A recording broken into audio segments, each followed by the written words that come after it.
Hello everyone, I am Siddhanath Pandey. I am Leena Rathi. And I am Abhinav Nanda. We all are handling physics department across all the centers of Keystone. Recently we have conducted one mock test of physics जिसमें हमने student को एक proper board वाला ही environment create करके दिया and जब उस paper की चेकिंग की बारी आई तो हम सबने कुछ कॉमन ऐसी चीजें ऑब्जर्व की जो स्टूडेंट को अपनी बोर्ड एग्जाम में नहीं करनी चाहिए।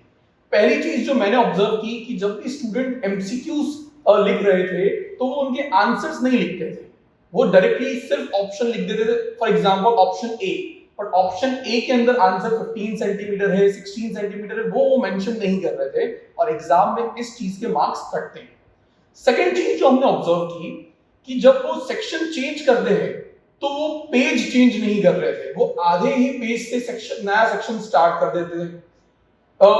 भले ही छोटा सा एरिया नीचे बचा हो वो वहीं पे सेक्शन सी सेक्शन डी डाल देते जिससे कंफ्यूजन क्रिएट होता है। चेकर को ये पता ही नहीं लगता कि कब पहला सेक्शन कंप्लीट हुआ और दूसरा स्टार्ट हो रहा है।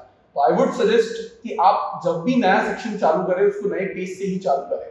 एंड थर्ड पॉइंट जो चेक करते हैं मैंने ऑब्जर्व किया कि स्टूडेंट जनरली ब्लू पेन की जगह कहीं जेल पेन यूज कर रहे हैं। कुछ स्टूडेंट्स ने तो पूरा ही पेपर ग्रीन पेन से लिख दिया जो कि बोर्ड में नहीं एक्सेप्टेबल है। तो वहां हम चाहेंगे कि आप ब्लू पेन ले जाइए। ब्लैक पेन का आप यूज कर सकते हैं अंडरलाइन के लिए, पेंसिल्स यूज कर सकते हैं, बट पूरा प्रॉपर पेपर आपको ब्लू पेन से ही लिखना चाहिए। लीना मैम, आपने क्या ऑब्जर्व किया? जो ऑब्जर्वेशन मेरी साइड से है वो ये है कि आपको हर क्वेश्चन नंबर को अपने मार्जिन के लेफ्ट साइड पे लिखना जरूरी है। कि अगर क्वेश्चन 31 स्टार्ट कर रहे हो तो 31 टॉप पे नहीं लिखा होना चाहिए बल्कि आपको लेफ्ट साइड पे मार्जिन के लिखना है। सेकेंड थिंग, आपको हर बुलेट पॉइंट्स जो यूज कर रहे हो आप, कभी आप स्टार यूज कर रहे हो, कभी आप एरो यूज कर रहे हो, वो सब यूज करने के बजाय यूज ABC या 1 2 3 और उनको right side of the margin पे रखो। थर्ड जो ऑब्जर्वेशन हमारा है वो है आपने शॉर्टकट्स या एब्रीविएशंस काफी जगह पे यूज किए हैं, जैसे कि इंक्रीज को दिखाने के लिए टॉप एरो, डिक्रीज को दिखाने के लिए बॉटम एरो, ऐसा नहीं करने का। Rather write increase the whole statement over there and then only make your answer. आप YDSC जहां पे लिखते हो वहां पे आपको यंग्स डबल स्लिट एक्सपेरिमेंट लिखना चाहिए।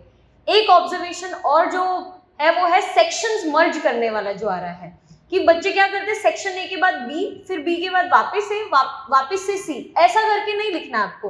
Once you have started section A, आप पूरा अपना सेक्शन A खत्म करो, जितना भी आपका पेज बाकी रह गया हो वो आप नेक्स्ट पे उसको छोड़ के नेक्स्ट पेज से नया सेक्शन स्टार्ट कीजिए।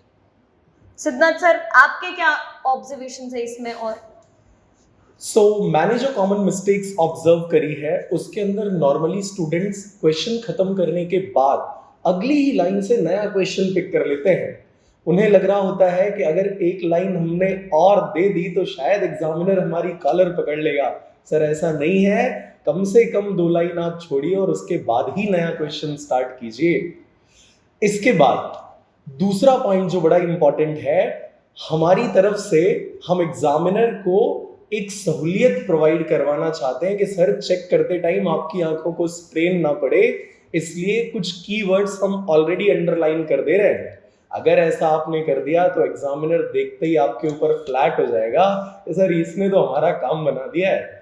तो ये दूसरी चीज आप कर सकते हैं। तीसरा जो इंपॉर्टेंट पॉइंट है, न्यूमेरिकल्स में जो भी आपका फाइनल आंसर आता है उसे एज इट इज छोड़ करके नहीं वापस आ जाना है, उसे स्टेटमेंट के फॉर्म में पूरी तरह से लिख करके आइए कि दी distance of the object from the mirror is this much centimetre और मीटर। इस तरीके से पूरा एक स्टेटमेंट बनाइए ताकि इंप्रेशन जो है वो पढ़े उसको लगे कि हाँ यहाँ मार्क्स देना बनता है। और लास्ट जो इंपॉर्टेंट पॉइंट है उसमें you must write the formula. Sir कुछ नहीं आ रहा है आपको, अगर फॉर्मूला भी लिख करके आ जाते हो तो बोर्ड की पैटर्न के according you are going to get some marks. और गिवन डेटा की जब वैल्यूज आप उसमें प्लेस कर देते हो तो वहां पर भी आपको कुछ मार्क्स मिलते हैं। तो बेझिझक ये दोनों काम कीजिए और एंजॉय कीजिए। सर एक पॉइंट मैं और ऐड करना चाहूंगी। हमने ये काफी पेपर्स में ऑब्जर्व किया कि बच्चों को जब कुछ नहीं आता तो उन्होंने पेपर में कुछ नहीं लिखा है, ब्लैंक छोड़ दिया पेपर। ये तो बिल्कुल भी नहीं करना। आपको पूरा का पूरा पेपर 70 मार्क्स का अटेम्प्ट करना बहुत जरूरी है, क्योंकि अगर आप चाहते हो आपको एग्जामिनर कुछ कुछ मार्क्स दे, किसी ना किसी पॉइंट पे दे, तो आपके लिए कुछ लिखा हुआ पेपर में जरूरी होना चाहिए। ब्लैंक पेजेस को मार्क्स नहीं मिलते हैं, बट अटेम्प्ट के भी वो मार्क्स थोड़े थोड़े आपको दे सकते हैं। सो आपको ये भी पॉइंट आपको दिमाग में रखना चाहिए। कोई और पॉइंट अगर हमें ऐड करना हो सर? एक आप सभी ने जिन लोगों ने पेपर दिया था उसमें आपने ऑब्जर्व किया होगा एक क्वेश्चन में एरर था। अब अगर आप उसे अटेम्प्ट नहीं करेंगे तो भले ही वो क्वेश्चन गलत हो, आपको ग्रेस मार्क्स नहीं मिलेंगे। अगर आपको लगता है कि किसी क्वेश्चन में आंसर राइट मतलब असर्शन एंड रीजनिंग के जो ऑप्शन है वो मैच नहीं कर रहे हैं, स्टिल आपको आंसर करके आना है वहां पर। अगर वो गलत हुआ तो बोर्ड आपको ग्रेस दे देगा, बट अगर आपने अटेम्प्ट नहीं किया तो आपको उसका कोई भी ग्रेस मार्क नहीं मिलेगा। सो कहने का मतलब ये इतना है दोस्त कि आपको पूरा पेपर अटेम्प्ट करना है, एक सिंगल क्वेश्चन भी आपको छोड़ करके नहीं आना है, ठीक है? नेगेटिव मार्किंग का झंझट नहीं है यहाँ पे।